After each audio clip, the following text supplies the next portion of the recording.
The renal capsule, as shown on the kidney, directly covers the entire outer surface of the kidney. It is made up primarily of collagen fibers with some elastic fibers with a tough fibrous connective tissue layer that acts as a protective covering by supporting the soft tissue inside the kidney and shielding it from injury. Up next, we have the renal cortex. It consists of an outer layer of the kidney that borders the renal medulla and is responsible for the initial filtration of blood. It performs ultrafiltration by separating waste products from the blood while reabsorbing necessary substances like water, electrolytes, and small proteins, and it produces erythropoietin. Up next, we have the ureter.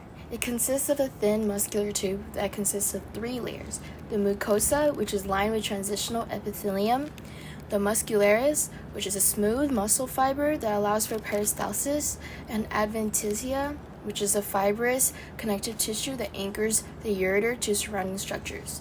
It transports urine from the kidneys to the urinary bladder and carries urine from the kidneys to the bladder through rhythmic muscle contractions in its walls, and it originates at the renal pelvis in the kidney.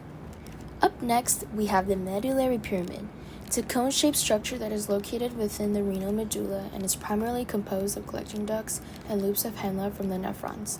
It concentrates urine by facilitating the reabsorption of water and electrolytes as urine travels through the collecting ducts. It delivers concentrated urine to the renal pelvis via the renal papillae at the pyramid's apex. Up next, we have the minor calyx. It consists of small chambers of the kidneys through which urine passes, and it collects urine from the pyramid. Up next, we have the major calyx. These are cavities in which urine collects before it flows into the urinary bladder. And to form a major calyx, you need 2 or 3 minor calyxes to converge to form a major calyx, through which urine passes before continuing through the renal pelvis into the ureter.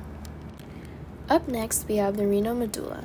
It consists of the inner region of the kidney that is responsible for regulating urine concentration by reabsorbing water and electrolytes. It concentrates urine by extracting water from the filtrate as it passes through, and it allows the body to maintain proper fluid balance.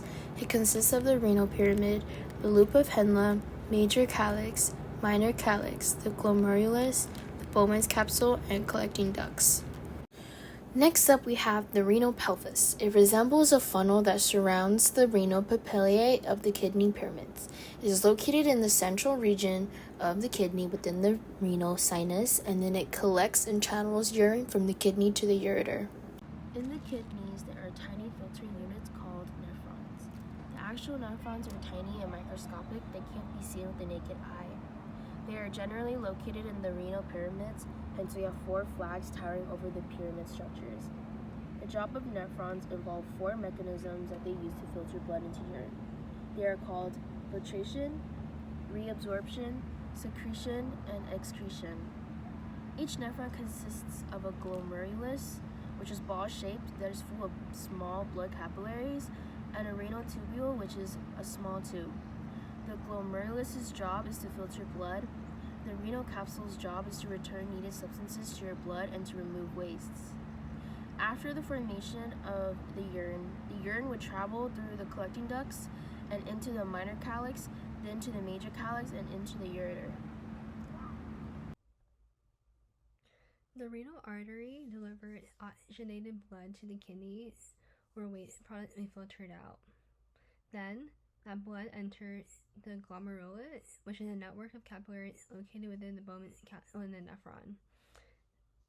The glomerulus is a site of filtration where blood plasma is filtered to form filtrate, which removing waste of salt and water. The Bowman capsule around the glomerulus and the nephron, and it collects the filtrate from the glomerulus and directs into the renal tubules. The loop of Henle is part of the renal tubule that extends into the medulla of the kidney. It concentrates urine and reabsorbs water and salts, which creates a concentration gradient essential for water reabsorption.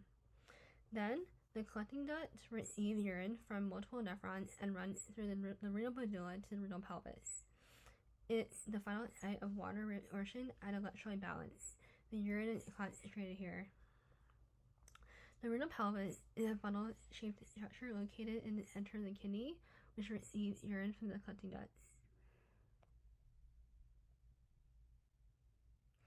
The callet funnel urine into the renal pelvis for transport into the ureter. The ureter are tubes that connect the kidney to the bladder. They transport urine from the renal pelvis to the bladder. The bladder is a muscular sac located in the pelvic cavity. It stores urine until it is ready to be expelled from the body. It can hold a significant volume of urine. The urethra is the tube that sends from the bladder to the external environment. It conducts urine out of the body. The length and structure vary between male and female.